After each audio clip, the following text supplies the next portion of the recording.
Yo, Sea Milk. Yo.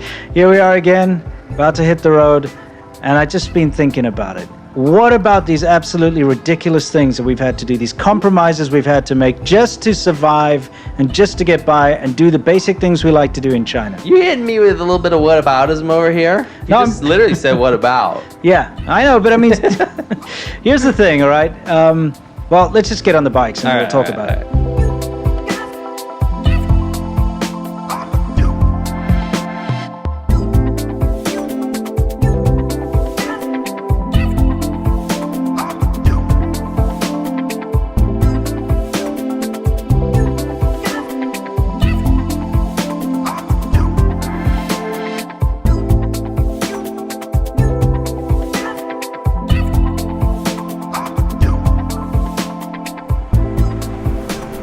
You know, we've covered all sorts of things before. We've talked about the fact that hotels, as a foreigner, you just can't stay in any random hotel.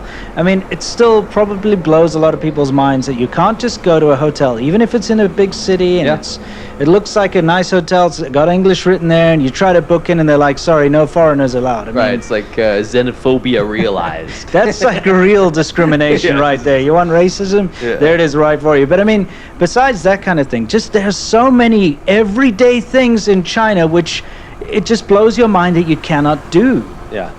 Honestly, I think it was one of those things where like we get stuck on the big stuff that's going to shock the audience.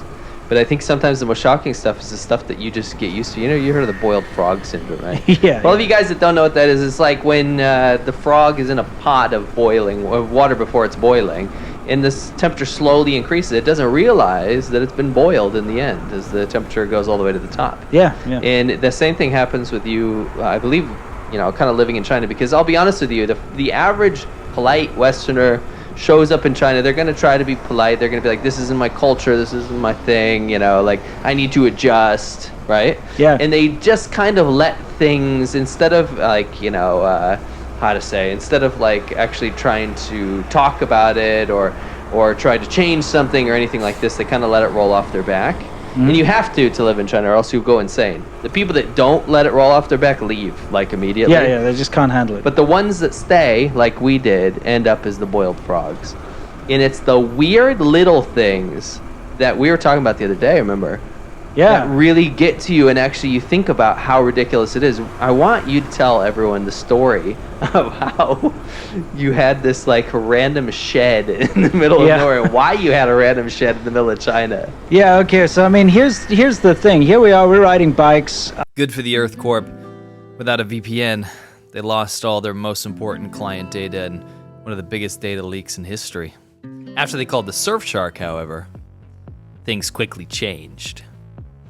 After our hero, the Surfshark, installed Surfshark VPN on all of the computers at Good for the Earth Corp, everyone's identities were protected and all of the outflow of cash stopped going to the evil criminal organizations. And by the way, you guys can protect yourself too. Today's video is brought to you by Surfshark VPN. Surfshark VPN is a very, very easy to use tool that you put on your computer or your phone, and it allows you to encrypt your connection to the internet. No one can see what you're doing, and that includes your internet service provider. Why would you want to hide your traffic though? Well, you'd want to hide your internet traffic because there are people in the middle that are trying to pick up on what you're doing. They're trying to steal your identity. They're trying to see what you're doing online to potentially find ways into your accounts. A VPN stops that from happening. All you have to do is to connect to one of many servers around the world, and your traffic is hidden and safe. But it's not just for keeping safe, it's also for fun. You can use Surfshark VPN to hop around to different servers around the world and see what the internet is like there. And that's really important actually, because if you're on Netflix or something and there's a show that's not available to you, but it's available to another country, perhaps in England or in Japan, you can hop onto that country's server and then get access to that content. Don't forget that if you go to surfshark.deals/ADVChina, not only are you going to get a massive 83% off of a 2-year plan, but you're also going to get 3 months for free. Not only that, you're going to be helping the channel too. So thanks. We're fully legal. We got licenses. Obviously, we rented these bikes, you know, here in Vietnam. But in China, I owned motorcycles. But it was very difficult to own motorcycles because the whole city that I lived in had banned motorcycles. Right. I mean, this is kind of a weird idea to most people, I Sure. think, as well. It's the fact that you just ban a specific vehicle, a specific mode of transport. Where in the world can you not get on a motorcycle and ride down to the beach or something? I'll tell you where. In China, in most of the coastal cities, in most of the big cities, they've banned Oh, or dude, heavily, not just you know, that. You know where I lived in Inner Mongolia? Yeah. Bikes were banned in that city too. That's insane. I mean, I got away with it all the Yeah, time. and I mean, but- you love motorcycles. We love Sure. motorcycle trips. I mean, that's how we met, and the whole adventure of us going through China has all been about motorcycles. And I think a lot of people think it's kind of common, but it's not. Yeah. You know what I mean? Motorcycles are a form of transport for like sort of poor people all Sure. around China. So the big cities ban it because number one, they say that it's a problem because of snatch and grab thefts, Sure, but they sure. also have the main reason, which is it makes it look bad. It makes the city look poor. Yeah, but like, Right? listen, this Yeah. is something people need to pay attention to. Is China, the Communist Party of China, is socialist paradise. Yeah. You can't have something that makes the country look poor. Yeah, I know. And it's not just bikes. I don't want to ever. This episode's not about motorcycles. No, by no. the way. This is about the minute things that you do, or the crazy lengths you do to fight off minute illegalities or whatever. But anyway, Yeah. my point is, in this communist country, in the socialist paradise in China, you also can't drive like a poor-looking car Yeah. into a city center. Yeah, you're not allowed. The mianbaoches, those little things are not allowed. They've actually got Yeah. signs where you're not allowed to drive cars that are under a certain engine size and Yeah, whatever into or a certain pickup areas. truck, Yeah, or- pickup trucks are not allowed. Pickup trucks are not allowed in downtown Shenzhen. Because it looks poor. Yeah, because I'm it not looks even poor. joking. That Yeah. is the reason. Yeah, that's it. And those little vans, they're not allowed. No. It's crazy. Anyway, so the reason I had a shed in the mountains, actually, and I've got some footage I can throw up here, is, well, I wanted to ride motorcycles, and I bought legitimate legal motorcycles, Sure, registered, insured, everything. But I'd have to buy them outside of the city because, of course, you can't buy or register a vehicle in a city where that kind of vehicle's banned, right? Yeah, yeah. So I'd buy them, but I'm not allowed to ride them in the city. So where my house is, I'm not allowed to park my motorcycle, I'm not allowed to ride.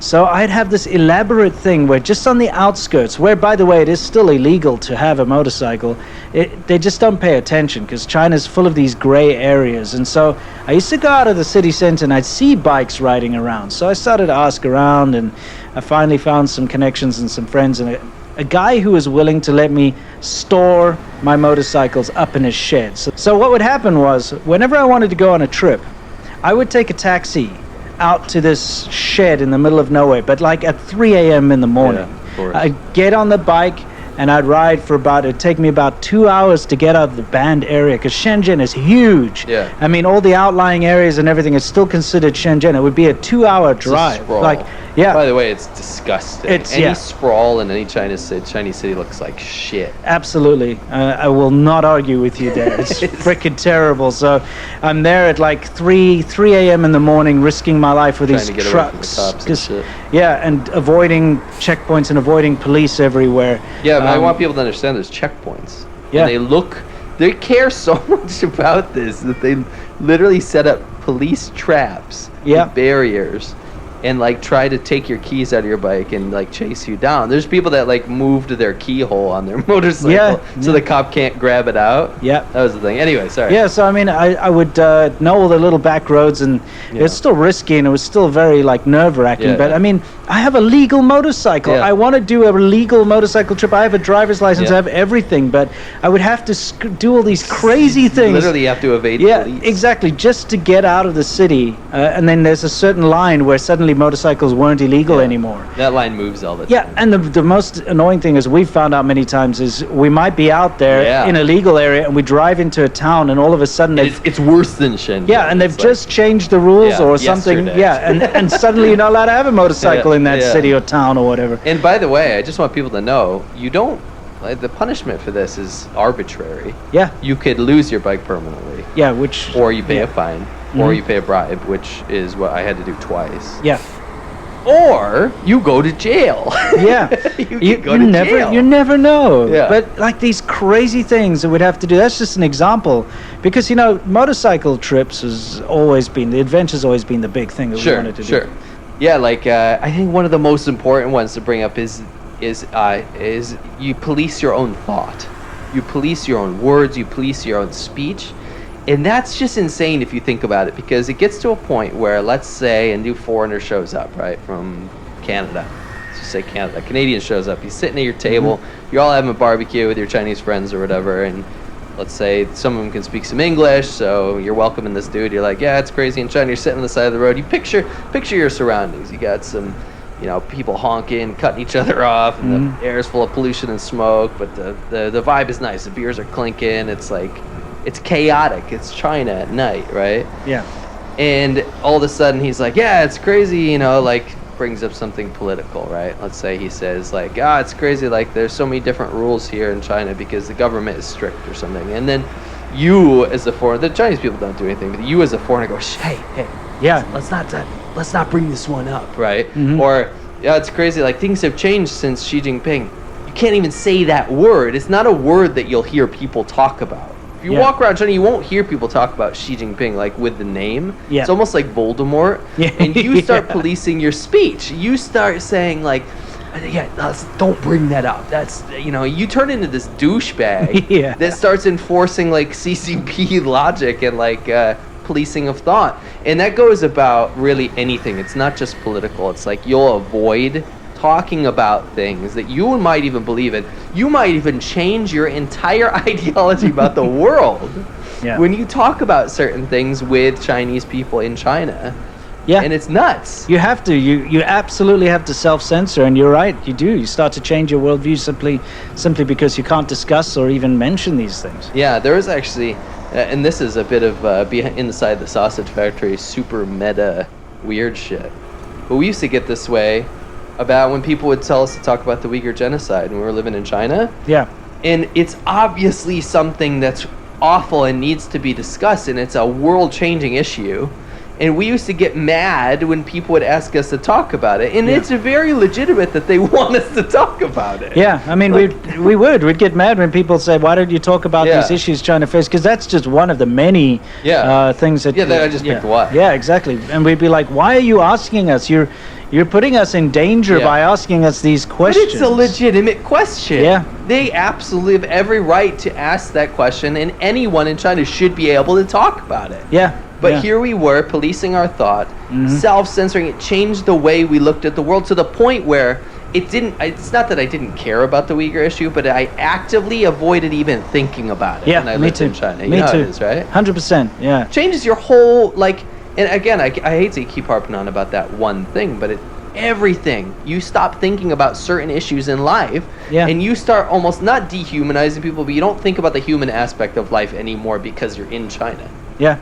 Oh, it's terrible. It actually, it starts to become quite apparent when you're having conversations with people back home. Yeah. And they're shocked by something you say or your attitude, or they just don't understand why you would be that way. And then that kind of like clicks you back into thinking like, oh, what, why have I become like this, For sure. And also, think about like the videos that the average Chinese person might share with each other on WeChat or something. It'll be like someone getting run over, right? Yeah. It'll be some horrific accident. Yeah, you see gore every day in China. It's just because you see it in real life. So when people share it with each other, it's like, it'll be some video and they'll be like, wow, look at this crazy thing. It's like not too different from what someone might have seen on the road. Yeah. So the problem becomes like when you try to interface with people back home, and you're not trying to share this video and be like, whoa, look at this crazy effed up thing. It's just one of those things. It's like, oh, this kind of stuff happens in China. They're like, why would you send that? Like, it ruined their life. It was the most shocking thing they've ever seen.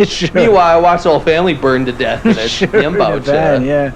And you go by and it still shocks you to the core, but nowhere near what it did back home because you never saw that stuff. You know what I mean? Right. So it's like, I don't know, it's one of those things where your mind becomes warped and almost like the illegality of even speaking about things becomes, you don't think about it anymore. And I think that's a great analogy to bring up why people are like, why don't people stand up against the Chinese government and fight these horrible atrocities, right? It's not that the people think that it's great. It's not that the people like being controlled and like seeing, their own citizens get walked all over and entire minorities being mistreated or genocided, right? It's not that anyone likes that. It's that when it becomes so illegal to even talk about one of these topics, you don't even think about it anymore. It becomes survival, really. It's a survival mechanism, and so you leave it alone because you know that's not the thing to do. And I think that's something that China taught us, is that it's incredibly important to be true to yourself. And you know, when that gets beaten out of you, like it did with us in China, and we had to actually just forgo our own morals and look past things that we would never look past, you know, back in, you know, in our home countries. I think it shows you that that's not a good system, and that's a system that's worth changing and fighting against. And that's why we do what we do, is we now talk about the things which we were quiet and silent about previously, simply because, you know, we couldn't talk about them before. We just weren't in the position. But that'll never happen again. No. And again, to sum it up, like, just the living in China that long really does beat things out of you. It changes the way you do things, and you start to think that normal, weird, arbitrary laws that would be allowed anywhere else become the normal thing for you. Yeah. And again, like I said, that's just wrong. Anyway, I thought that was an interesting topic. That was a great story, good segue. We'll catch you on the next episode. Yeah, thank you for watching another ADV China, guys. Until next time, you know the drill. Unlike the ridiculous, pathetic, and strange, and completely unreasonable laws that you get around China, let's stay awesome.